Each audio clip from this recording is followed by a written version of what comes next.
Michael's joining us live as well. Michael, tell us what's happening at the moment. We believe that you have some latest updates for us straight from Canada.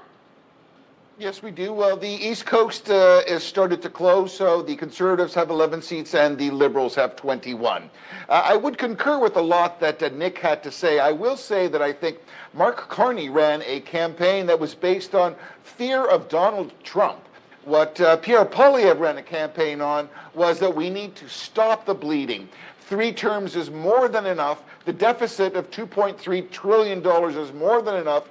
It's time for change. And I would also add that I think the way that Pierre Poilievre would deal with Donald Trump and the tariffs is that 0 is 0. You have 0% of tariffs on Canada and 0% on the United States, and we would be one of the largest and most powerful trading blocs in the world, where I would say that Carney wants to be more antagonistic.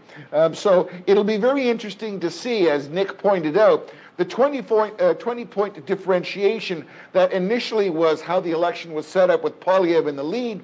Then Trudeau went out of the way, Carney came in, and then it was all about Trump, Trump, Trump. So I think Trump derangement syndrome had an effect, but we'll see if, just like the first term with Donald Trump, where Hillary had the hats printed, the fireworks were ready to go, and she lost the election. And people said, oh my goodness, this could be the same turnout. I'm hoping that that will be the result for Canada tonight. Right, Michael. Also, would you say that Mark Carney successfully reframed this election as a referendum on resisting Trump? Or is this a narrative only echoing among the elites in Canada?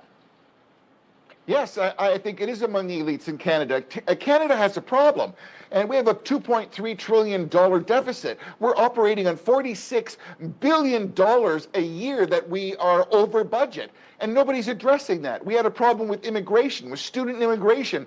There's certain areas that have to be honored and respected, and what Pierre Poilievre is bringing back is some semblance of order. Canada, for instance, under the Trudeau regime, put so much money to foreign aid and to things that were more DEI, diversity, equity, and inclusion, to certain things which seem to be more political than having any aid. And Canadians are looking at that amount of money and saying it's time to bring that money home. We have homeless people on the streets. We have students who are graduating, foreign students that are graduating that need help. And the Canadian taxpayer is overburdened. Things are too expensive. Vegetables, everything is expensive. And I think what Poilievre wants to bring is some semblance of respect for a budget and bring the country back again. Unfortunately, Carney, from my perspective, is all about spend. It's all about if you're in deficit, you spend more because you're going to get out of deficit.